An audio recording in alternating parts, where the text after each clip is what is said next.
नमस्कार दोस्तों, मैं राजीव मिश्रा। स्वागत है आपका अपने online YouTube channel SRM educate एक पहल प्रयास से सफलता पर। दोस्तों, जैसा कि आप लोग स्क्रीन पर पढ़ पा रहे होंगे, काला पानी भारत नेपाल सीमा विवाद। जी हाँ दोस्तों, बहुत ही गरमाया हुआ मुद्दा भारत और नेपाल के बीच में। कई लोगों को काला पानी के बारे में जानने की इच्छा हो रही होगी कि काला पानी क्या है, लिपू लेक क्या है, इन सब के बारे में जानने की इच्छा हो रही होगी। कई स्टूडेंट्स ने मुझे बताया भी कि सर काला पानी के बारे पे चर्चा करिए। तो दोस्तों, आज हम लोग चर्चा करेंगे भारत नेपाल सीमा विवाद काला पानी पर। सबसे पहले हम लोग दोस्तों चर्चा करेंगे क्यों है चर्चा में, ये जो काला पानी है ये चर्चा में क्यों आया। दूसरा हम लोग चर्चा करेंगे क्या है विवाद, पूरा मुद्दा समझेंगे। इसके अंतर्गत आने वाला हम लोग दोस्तों सबसे पहले काला पानी विवाद समझेंगे। इसी में दोस्तों हम लोग साथ में डोकलाम विवाद भी समझेंगे। उसके बाद दोस्तों हम लोग देखेंगे काला पानी और लिपू लेक भारत की दृष्टिकोण से महत्व तो क्या है इसका, ये सब देखेंगे। तो आइए दोस्तों शुरू करते हैं काला पानी भारत नेपाल जल विवाद।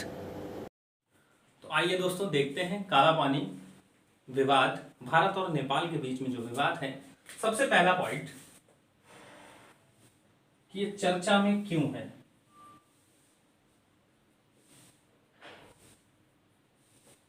क्या दिक्कत है इन दोनों सीमाओं के बीच। दिक्कत ये है दोस्तों कि जो काला पानी वाला क्षेत्र है, ये है काला पानी वाला क्षेत्र, काला पानी। नेपाल इसको अपना बता रहा है, भारत इसको अपना बता रहा है। ये लगभग 35 किलोमीटर वर्ग क्षेत्रफल का इसका क्षेत्रफल है। 35 kilometre square 35 square kilometre sorry. तो हुआ क्या दोस्तों, जब 1962 के चाइना का युद्ध हुआ था, 1962 का चाइना का युद्ध हुआ था, तब भारत ने अपनी ITBP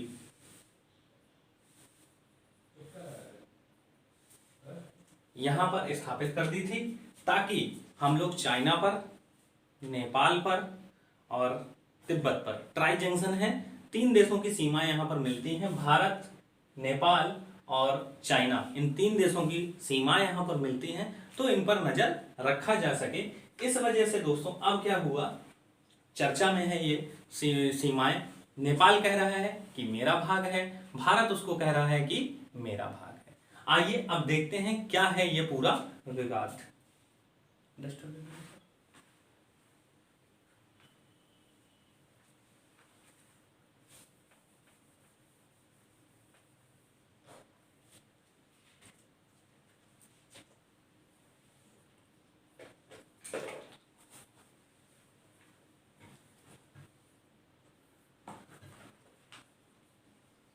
अब दोस्तों चर्चा करते हैं क्या है ये पूरा विवाद। तो दोस्तों अगर थोड़ा इतिहास में हम लोग अगर पीछे जाएंगे, तो मुगल साम्राज्य जब था, मुगल साम्राज्य के पतन के बाद नेपाल के जो गोरखा थे, नेपाल के जो गोरखा थे वो अधिक शक्तिशाली होने लगे। नेपाल के गोरखा अधिक शक्तिशाली होने लगे और कई सारे भूमियों को अपने अंतर्गत मिलाने लगे। अभी अगर आप नेपाल की सीमा देख रहे होंगे तो इधर पश्चिम में एक नदी बहती है दोस्तों, शारदा, और पूर्व में नेपाल की एक नदी बहती है जिसका नाम है मेची। कौन सी नदी है? मेची। शारदा जैसा कि आपको पता है घाघरा की सहायक नदी है। मेची जो है दोस्तों वो महानंदा की सहायक नदी है। किसकी सहायक नदी है? महानंदा की सहायक नदी है। तो अभी जो सीमा का निर्धारण है दोस्तों वो शारदा से लेकर और मेची नदी तक स्थित है। शारदा से लेकर मेची नदी तक स्थित है। अब क्या हुआ दोस्तों, जब गोरखाओं ने गोरखालैंड बड़ा करने लगे ये लोग, तो इधर कुमायूं और गढ़वाल, इन 2 क्षेत्रों को इन्होंने क्या कर लिया? हथिया लिया। और आपको जैसा कि पता है कुमायूं और गढ़वाल मिला दिया जाए तो हमारा बनता है उत्तराखंड।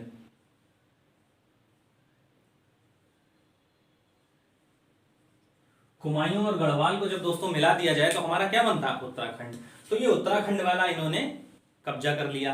अब दोस्तों जो इनकी सीमा बन गई वो यहाँ पे एक नदी है दोस्तों सतलज, जैसा कि आपको मैंने बताया था सतलज नदी है। नदियों वाले पार्ट में दोस्तों मैंने आपको बताया था कि यहाँ पे शिपकिला दर्रा है, शिपकिले दर्रे से होते हुए सतलज नदी भारत में प्रवेश करती है। अब इनकी जो सीमा हो गई दोस्तों, तो वो सतलज नदी से लेकर मेची नदी तक हो गई।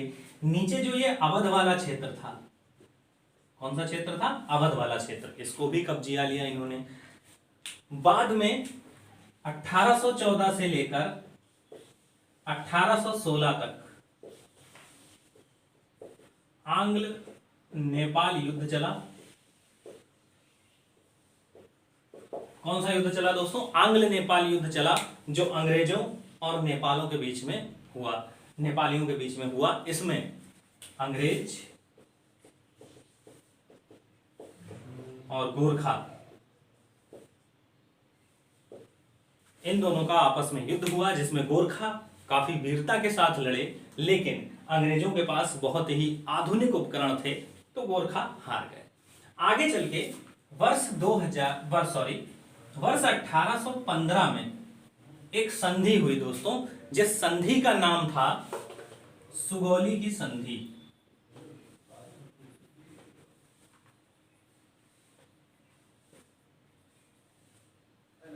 कौन सी संधि हुई? सुगौली की संधि हुई। ये वर्ष 1815 में हुई दोस्तों, लेकिन इसका क्रियान्वयन जो हुआ वो 1816 से हुआ। अभी दोस्तों हम लोग काला पानी के बारे में समझ रहे हैं कि काला पानी जल जो विवाद आया वो आया किस वजह से, उसकी जड़ कहां से थी।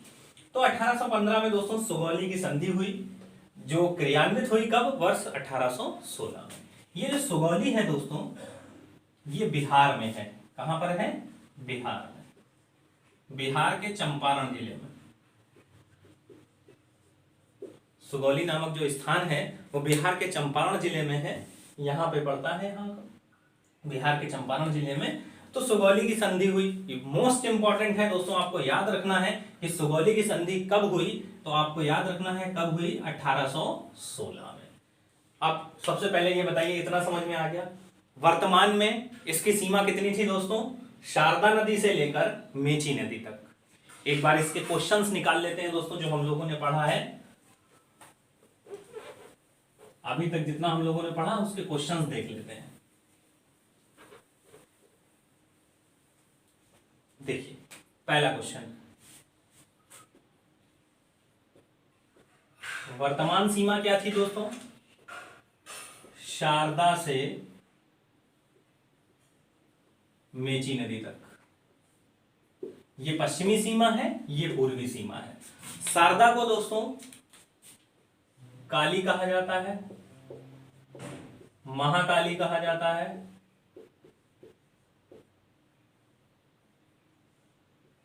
गौरी गंगा कहा जाता है। ये इस नदियों के सभी उपनाम हैं। अब वर्तमान में शारदा से मेची तक। पहले अगर बात करी जाए इतिहास में, इतिहास में इसकी जो सीमा थी दोस्तों, वो सतलज नदी से लेकर कहां तक हो गई? मेची नदी तक हो गई। फिर अब पूछा जाएगा सुगौली की संधि कब हुई? सुगौली की संधि तो वर्ष 1816 में हुई। 1816 ईस्वी में हुई सुगौली की संधि। सुगौली आपसे पूछा जाए कहां पड़ता है, तो दोस्तों बिहार में पड़ता है, बिहार के चंपारण जिले में पड़ता है। कहां पड़ता है? बिहार के चंपारण जिले में। तो ये सारी बातें हुई। आंग्ल नेपाल युद्ध कब हुआ था?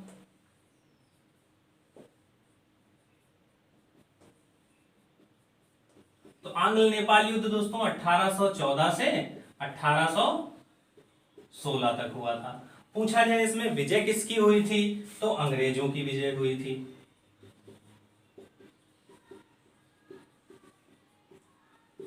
इसमें कौन जीते थे दोस्तों? तो अंग्रेज जीते थे। अब जब सुगौली की संधि हुई, तो सुगौली की संधि में कहा गया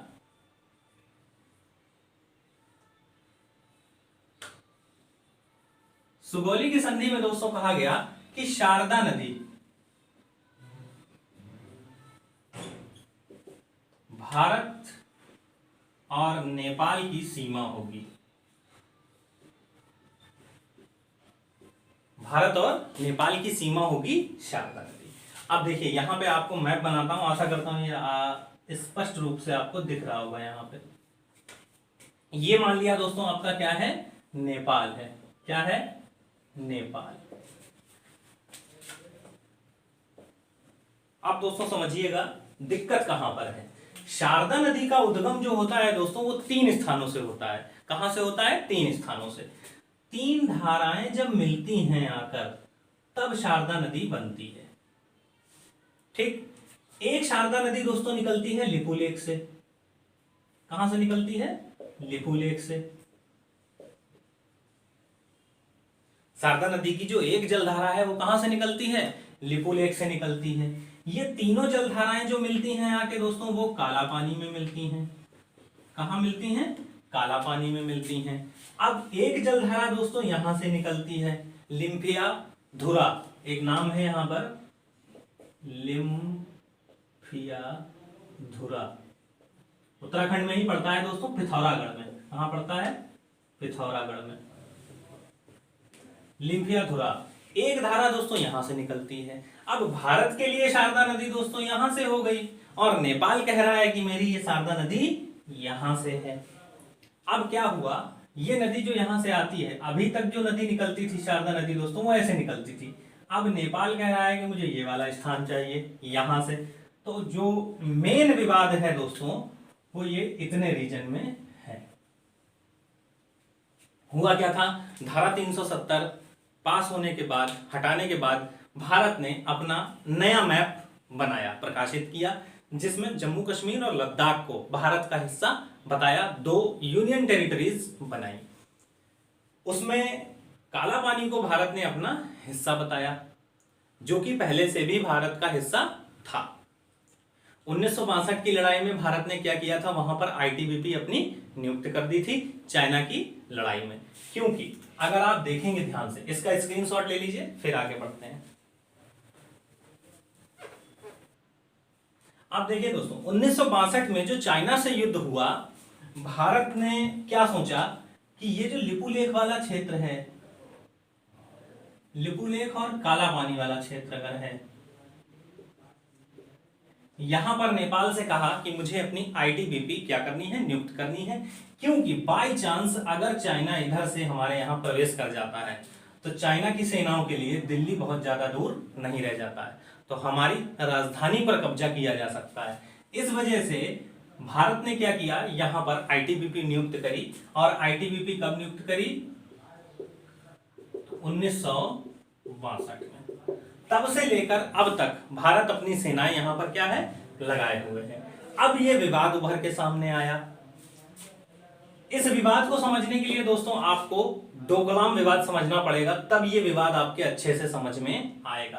तो आइए सबसे पहले देखते हैं डोकलाम विवाद, फिर इसके बारे में आपको चर्चा करते हैं कि ये काला पानी उभर के क्यों आया हमारे सामने। देखते हैं डोकलाम विवाद।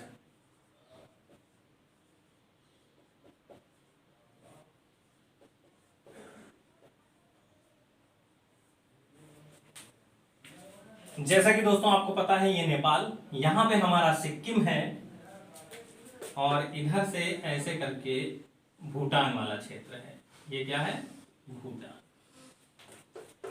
यहां पे ऐसे करके पश्चिम बंगाल वाला क्षेत्र है, वेस्ट बंगाल वाला। ये हो गया सिक्किम, ऐसे लिख देते हैं। ये हो गया चाइना और ये हो गया भूटान। ये जो खाली वाला क्षेत्र है दोस्तों, ये वाला क्षेत्र, इसको चुंबी घाटी कहा जाता है। क्या कहा जाता है, चुंबी घाटी। इस चुंबी घाटी में एक दोस्तों पठार पड़ता है, जिस पठार का नाम है डोकलाम। क्या पड़ता है, पठार। उस पठार का नाम क्या है दोस्तों, डोकलाम पठार। अब सबसे बड़ी समझने की बात यह है, आपसे अगर पूछा जाए कि डोकलाम का जो पठार है वो कहां पड़ता है, तो दोस्तों डोकलाम का पठार भारत में ना होकर भूटान में पड़ता है। कहां पड़ता है, भूटान में पड़ता है। और अगर पूछा जाए कि डोकलाम का पठार किस किस राज्यों से भारत के और कौन कौन सी अंतरराष्ट्रीय सीमा बनाता है, तो डोकलाम जो है दोस्तों वो भारत, भूटान और चाइना, इन 3 देशों से सीमा बनाता है, भारत, भूटान और चाइना। लेकिन पूर्णतः ये पड़ता कहां पर है? भूटान में पड़ता है, ये वाले क्षेत्र में पड़ता है। अब हुआ क्या, 1959 में दोस्तों भारत और भूटान के बीच में एक संधि हुई। 1959 में भारत और भूटान के बीच में एक संधि हुई, जिसमें भारत ने कहा कि हम आपके कर्ता धर्ता के साथी हैं, आपके ऊपर कोई देश अगर युद्ध करता है, युद्ध की स्थिति बनती है, तो हम आपका पूरा साथ देंगे, ऐसा भारत ने कहा था 1959 की संधि में, भूटान के साथ वाली संधि में। हुआ क्या दोस्तों, चाइना ने एक रोड बनाने का प्लान किया। क्या बनाने का प्लान किया? रोड प्लान किया। रोड बनाने का प्लान किया जो कि यारडुंग से डोकलाम तक जाती है। कहां से कहां तक जाती है दोस्तों? यारडुंग से डोकलाम तक। यारडुंग, जैसा कि आपको चाइना में एक क्षेत्र है जिसका नाम है यारडुंग। यारडुंग, आपको पता है यारडुंग नाम से किस नदी को पुकारा जाता है? जल्दी से कमेंट करके मुझे बताएं कि यारडुंग किस नदी का उपनाम है। तो यारडुंग दोस्तों एक शहर भी है। तो यारडुंग से लेकर डोकलाम तक चाइना ने एक रोड बनाने का सोचा। अब दोस्तों भारत के लिहाज से ये खतरा क्यों था? इसके नीचे दोस्तों पड़ता है हमारा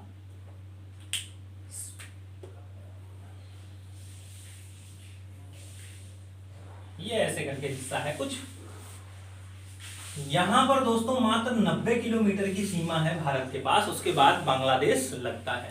तो इसको चिकन नेक कहा जाता है भारत का। क्या कहा जाता है दोस्तों? चिकन नेक, मुर्गी की गर्दन कहा जाता है। अगर बाय चांस चाइना ने यहां पर कब्जा कर लिया भूटान में, क्योंकि चाइना का काम दोस्तों क्या है, पहले कब्जा करो और उसके बाद उनको कर्जा दो, उसके बाद वो उससे उभर ना पाए और पूरा देश क्या कर लिया जाता है? हथिया लिया जाता है। जैसा कि 1959 में तिब्बत को इन्होंने हथिया लिया था। तो अब हुआ क्या दोस्तों, भूटान में अगर ये लोग अपनी रोड बनाते तो सैन्य कार्यवाही भी बढ़ाते। बाय चांस ये सेना यहां बढ़ती और हमारे चिकन नेक पे अगर आक्रमण कर देती तो ये हिस्सा भारत से क्या हो जाता दोस्तों? अलग हो जाता, जिसको 7 सिस्टर्स कहा जाता है। क्या कहा जाता है? 7 सिस्टर्स कहा जाता है। तो भारत ने कहा था कि हमने तुम्हारे साथ जीने मरने की शपथ खाई थी, तो अब हम तुम्हारा पूरा साथ देंगे। तो जो डोकलाम विवाद था दोस्तों, वो भारत और चीन के बीच में नहीं था, वो चीन और भूटान के बीच में था। तो चीन ने कहा कि भाई साहब आप क्यों बोल रहे हैं, ये तो हमारे और भूटान के बीच का मामला है, हम निपट लेंगे आपस में।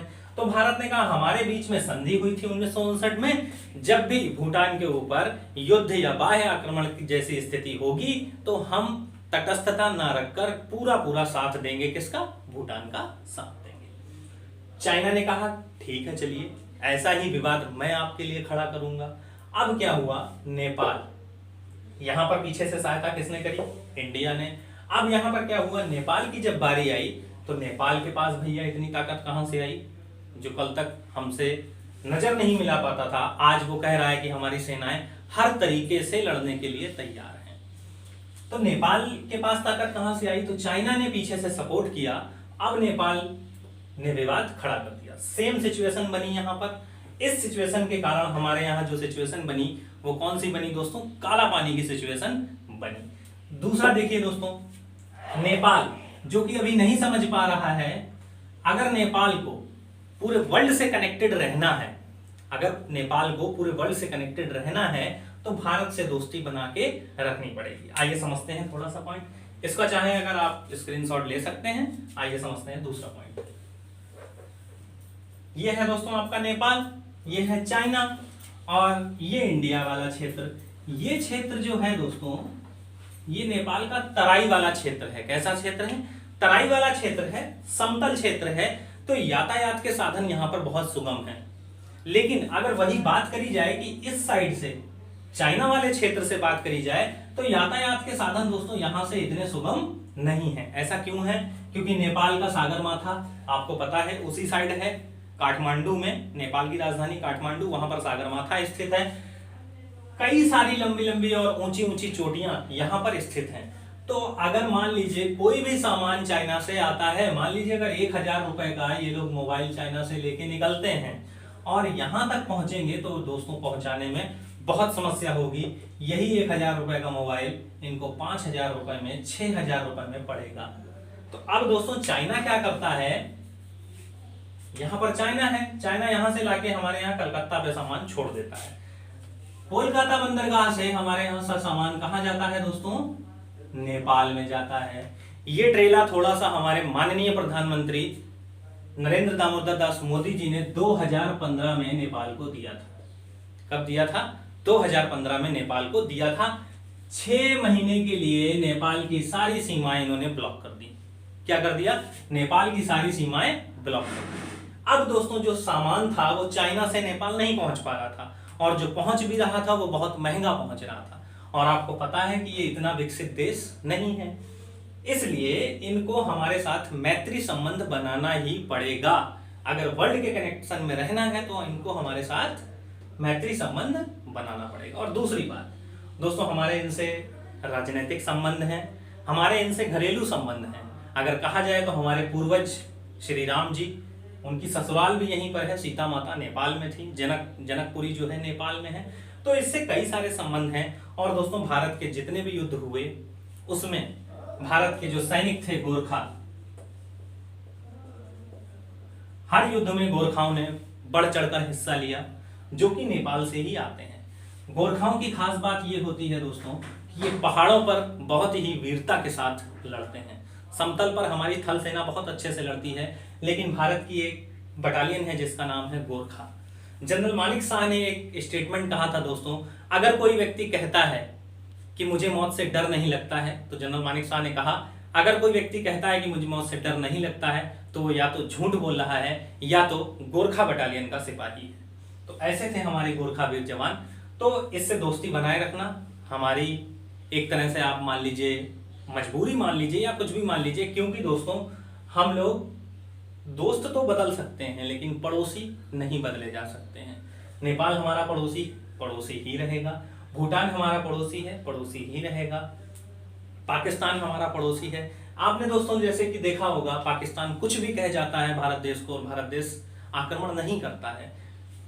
यहाँ की जनता, यहाँ के कई सारे लोग कहते हैं अरे भारत ने आक्रमण नहीं किया, अरे जब चाहे कर सकता है। लेकिन ऐसा नहीं है दोस्तों कि भारत पाकिस्तान से युद्ध में जीत नहीं सकता है, जब चाहे तब जीत सकता है। लेकिन इंटरनेशनल दबाव बहुत सारा होता है। किसी भी देश से युद्ध की पहल का मतलब आप तृतीय विश्व युद्ध की आपने क्या कर दी, शुरुआत कर दी।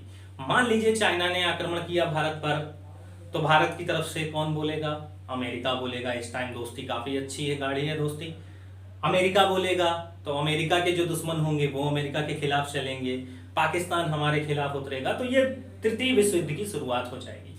और दोस्तों आपने एक बात और देखी होगी, भारत और चाइना के बीच जब भी लड़ाई होती है, हथियारों से लड़ाई आज तक नहीं हुई है 1962 के बाद। अब जब भी होती है तो दोस्तों गुत्थम गुत्था सैनिकों में होती है, और लास्ट में वार्तालाप के जरिए इसको निपटारा कर दिया जाता है, क्योंकि अमेरिका बीच में तटस्थता करता है।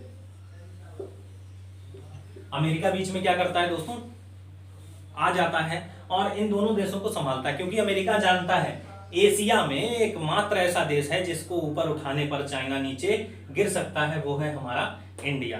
तो चाइना का साथ अमेरिका इस टाइम बिल्कुल दे नहीं सकता है, क्योंकि आपने देखा होगा लगभग 1 लाख लोगों की मौत हो चुकी है। और जहां पर आज अमेरिका बैठा है वहां चाइना बैठना चाहता है। चाइना विश्व की महान शक्ति बनना चाहता है, जो कि इस टाइम अमेरिका है। तो अमेरिका को ना चाहते हुए भी इंडिया का साथ देना पड़ता है बार बार। तो आशा करते हैं दोस्तों ये आपको विवाद समझ में आया होगा। चलिए आगे चर्चा करते हैं और इसके बारे में। तो 2015 में हमारे माननीय प्रधानमंत्री जी ने क्या किया, इनकी सीमाएं रोक दी। अब दोस्तों नेपाल में यह स्थिति आ गई कि उनके पास तेल खत्म हो गया। नेपाल की सीमा से जो भी देश हवाई जहाज निकलते थे, तो नेपाल के प्रधानमंत्री ने कहा था अगर आप हमारे देश के ऊपर से निकलते हैं तो अपना फ्यूल लेके आप आया करें, हमारे देश में तेल तक नहीं बचा है कि हम आपकी इमरजेंसी फ्यूलिंग कर सकें, इतना भी तेल हमारे पास नहीं है। तो चाइना से दोस्तों उनकी जो दोस्ती है वो तो ठीक है, लेकिन भारत से उन्हें दोस्ती बनानी पड़ेगी, ये उनकी मजबूरी है वर्ल्ड के कनेक्शन में होने के कारण। आशा करता हूं इतना समझ में आया होगा। तो 3 बातें आपको याद रखनी है दोस्तों। डोकलाम विवाद, क्या याद रखना है? डोकलाम विवाद। दूसरा, सुगौली की संधि याद रखनी है। तीसरा आपको याद रखना है सबसे मुख्य पॉइंट, काला पानी का जो क्षेत्र है 2 लोगों की सीमाओं के बीच में है, भारत और नेपाल। तो दोस्तों यहां पे भारत कह रहा है कि ये हमारे पिथौरागढ़ का हिस्सा है। किसका हिस्सा है? पिथौरागढ़ का हिस्सा है। उत्तराखंड में एक जिला पड़ता है पिथौरागढ़, चंपावत, ये कई सारे छोटे छोटे जिले हैं, पिथौरागढ़ का हिस्सा है। नेपाल कह रहा है कि ये हमारे दार्चुला का हिस्सा है। नेपाल में एक जिला पड़ता है दोस्तों दार्चुला। तो भारत किसका हिस्सा बता रहा है? पिथौरागढ़ का हिस्सा बता रहा है। और नेपाल किसका हिस्सा बता रहा है? दार्चुला का हिस्सा बता रहा है। आशा करते हैं ये काला पानी विवाद आपको समझ में आ गया होगा। अब देखते हैं भारत की दृष्टि से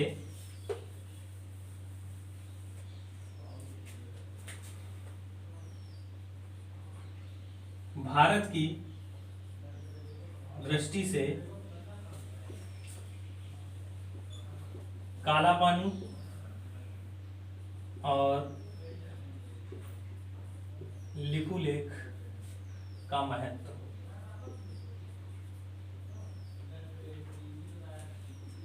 काला पानी और लिपुलेख का महत्व क्या है दोस्तों? अब हम लोग देखते हैं भारत की दृष्टि से इसका महत्व क्या है। भारत क्यों नहीं इसको छोड़ना चाह रहा है, काला पानी और लिपुलेख वाले क्षेत्र को? जैसा कि आपको बता दें दोस्तों, इस टाइम जो हमारे प्रधानमंत्री हैं, माननीय प्रधानमंत्री श्री नरेंद्र दामोदर दास मोदी जी, इंटरनेशनल मुद्दा जम्मू कश्मीर जो उन्होंने नहीं छोड़ा, तो वो काला पानी क्यों छोड़ेंगे? और दूसरा, काला पानी ना छोड़ने का रीजन ये है क्योंकि दोस्तों देखिए, ये नेपाल है। अभी आपको बताया ये यहां से शारदा नदी आती है, ऐसे करके शारदा नदी की एक धारा आती है दोस्तों, यहां से एक दूसरी धारा आती है, यहां से एक तीसरी धारा आती है। अब नेपाल कह रहा है कि मेरे पास ये रीजन है पूरा, और ये कितने का क्षेत्र है दोस्तों? 35 किलोमीटर स्क्वायर का क्षेत्र है। अब दोस्तों आपने सुना होगा सेना की एक संस्था है जिसका नाम है बीआरओ। जैसे अपने शहर के लोगों ने बरेली बीआरओ के बारे में बहुत सुना होगा। बीआरओ का मतलब होता है बॉर्डर रोड ऑर्गेनाइजेशन।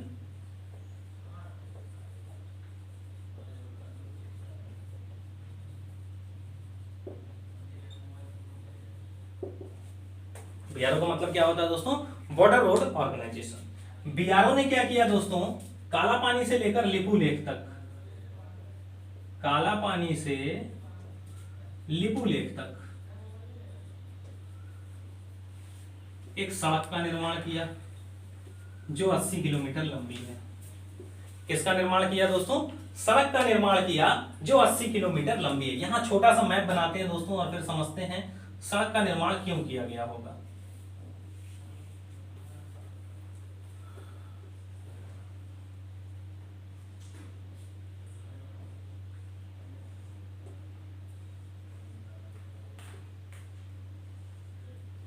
पहले दोस्तों यहां पर पड़ता है कैलाश मानसरोवर, कैलाश।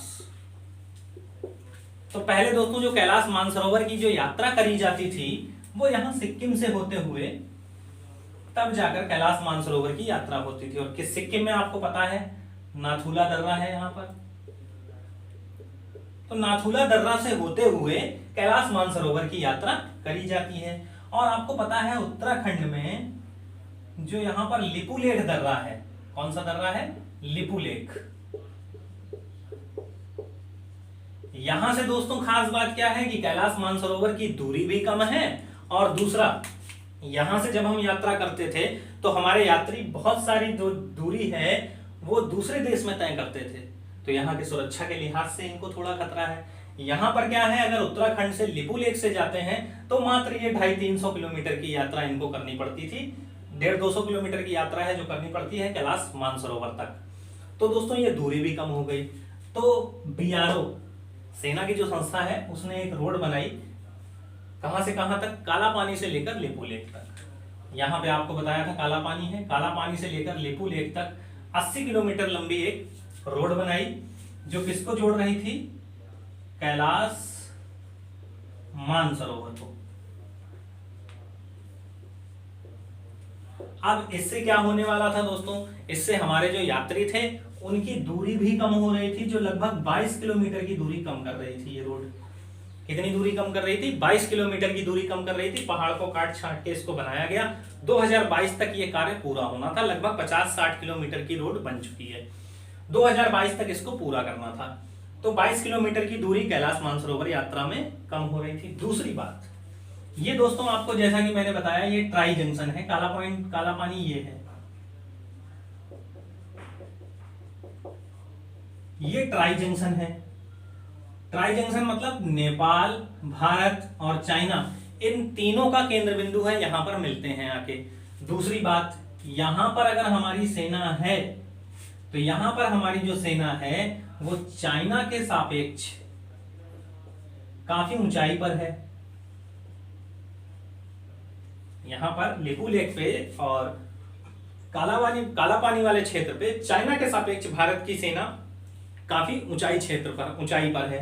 तो दोस्तों इससे युद्ध में हमें बहुत सहायता मिलने वाली है। जैसा कि आपने पाकिस्तान में कारगिल वाले में सुना होगा टाइगर हिल पे पाकिस्तानी सैनिक बैठे हुए थे, तो हमें कितनी दिक्कत हुई थी उस टाइगर हिल को कब्जे आने में, एलओसी वाले क्षेत्र में, लाइन ऑफ कंट्रोल वाले क्षेत्र में। ऐसे ही भारत यहां पर ऊंचाई पर स्थित है, तो युद्ध के उससे बहुत ही जरूरी है। दूसरी बात, जो सुगौली की संधि हुई उसमें भी अंग्रेजों ने कहा। अब लड़ाई दोस्तों यहां पर है कि नेपाल भी कह रहा है कि हम सुगौली की संधि मानते हैं, 1816 की संधि मानते हैं। भारत भी कह रहा है हम सुगौली की संधि मानते हैं, क्योंकि अब ये प्राकृतिक ऐसा आया है दोस्तों कि शारदा नदी 3 धाराओं से मिलकर बनती है। तो ये नेपाल वाली जो है, वर्तमान नेपाल वाली, अब भारत कह रहा है कि शारदा नदी ये है, नेपाल कह रहा है नहीं शारदा नदी ये है हमारी। तो ये बीच वाला क्षेत्र जो है दोस्तों वो नेपाल लेना चाहता है। आशा करते हैं कि हमारे दोनों देशों के प्रधानमंत्री, दोनों देशों के विदेश मंत्री बैठ के आपस में वार्तालाप करके इस मैटर को निपटा लेंगे। दूसरा दोस्तों एक तथ्य है, नेपाल ये भी कह रहा है कि पिछले 58 वर्षों से यहां की जो जनसंख्या है, पिछले 58 वर्षों से यहाँ की जो जनसंख्या है वो हमारी जनगणना के अंतर्गत आती है, हमारी जनगणना में जुड़े हुए हैं। कि कुछ ऐसा तथ्य भी नेपाल दे रहा है। तो हमारे आपसी संबंध, हमारे राजनीतिक संबंध, हमारे ऐतिहासिक संबंध, हमारे भौगोलिक संबंध, इन सबको देखते हुए लड़ाई ना हो तो काफी अच्छा है। और नेपाल से हम लोगों ने कभी भी लड़ाई मोल नहीं ली है। ऐसा नहीं है कि नेपाल हम लोगों को जीत सकता है, बहुत ज्यादा ताकतवर है, लेकिन पहले हमने आपको बताया दोस्तों, हम लोग अपने दोस्त चेंज कर सकते हैं लेकिन पड़ोसी चेंज नहीं कर सकते हैं। तो पड़ोसियों से जितना ज्यादा हो सके आप मेल मिलाप बनाकर रखिए। आशा करते हैं ये इन सीमाओं का निर्धारण हो जाएगा बिना किसी लड़ाई झगड़े के। और हमारे जो संबंध हैं नेपाल और भारत से, अभी कोविड-19 महामारी वैश्विक महामारी चल रही थी, तब हमारे माननीय प्रधानमंत्री नरेंद्र दामोदर दास मोदी जी ने 2 लाख टैबलेट्स नेपाल को भेजी थी। हाइड्रोक्लोरोक्विन की 2 लाख टैबलेट्स नेपाल को भेजी थी, वो भी फ्री ऑफ कॉस्ट भेजी थी। जबकि अमेरिका को जो हमने दी उसमें हमने 150% टैक्स लिया था दोस्तों। कितना टैक्स लिया था? 150% टैक्स लिया था। तो ये हमारी दोस्ती का ही संबंध है। तो आशा करते हैं आपको काला पानी बहुत अच्छे से समझ में आ गया होगा। लेपू लेक, काला पानी, इन क्षेत्रों के बारे में पता चल गया होगा। काला पानी दोस्तों किसी पानी के ऊपर जल विवाद नहीं है। किसके ऊपर जल विवाद नहीं है? पानी के ऊपर जल विवाद नहीं है, वो भूमि के ऊपर जल विवाद है। किसके ऊपर विवाद है? भूमि के ऊपर विवाद है। सॉरी, जल विवाद नहीं, विवाद जो है वो किसके ऊपर है दोस्तों? भूमि के ऊपर है। तो याद रखना है, अगर बाई चांस आ जाए कि काला पानी क्या है, आप लोग लगा देंगे जल का विवाद है। जल का विवाद नहीं है, जल का विवाद वो सेकेंडरी है, नदी का विवाद है, लेकिन मुख्यतः वो भूमि का विवाद है दोस्तों। किसका विवाद है? भूमि का विवाद है। दूसरा, सुगौली की संधि कब हुई? तो वर्ष 1816 में हुई। आंग्ल नेपाल युद्ध कब हुआ? तो दोस्तों आंग्ल नेपाल युद्ध कब हुआ? 1814 से लेकर 1816 तक चला। उसमें विजय किसकी हुई? तो विजय हुई दोस्तों अंग्रेजों की। सुगौली की संधि पर हस्ताक्षर कब हुए थे? तो वर्ष 1815 में हुए थे। क्रियान्वित कब हुई? तो वर्ष 1816 में हुई। सुगौली इस नामक स्थान कहां पर पड़ता है? तो दोस्तों बिहार में पड़ता है, बिहार के चंपारण जिले में पड़ता है। वर्तमान में अभी फिलहाल में नेपाल की सीमाओं का निर्धारण कौन सी दो नदियां करती हैं? तो शारदा नदी, उसी को महाकाली नदी, उसी को गौरी गंगा, उसी को महाकाली, काली, इन सब नामों से जाना जाता है। शारदा किसकी सहायक नदी है? तो घाघरा की सहायक नदी है। पश्चिमी पूर्वी सीमा का निर्धारण कौन सी नदी करती है? तो मेची नदी करती है, जो महानंदा की सहायक नदी है। इन सब बिंदुओं को याद रखते हुए दोस्तों आशा करता हूं ये वीडियो आपको बहुत अच्छे से समझ में आ गया होगा। अगर दोस्तों ये वीडियो आपको अच्छा लगा हो, पसंद आया हो, तो इसको लाइक जरूर करिए और दोस्तों शेयर करिए, आगे तक इसको पहुंचाइए, अपने कई सारे दोस्तों को पहुंचाइए ताकि ये जानकारी आपके दोस्तों के बीच में भी साझा हो सके। इसी के साथ विदा लेना चाहता हूं आपसे। नमस्कार, जय हिंद, जय भारत, जय श्री।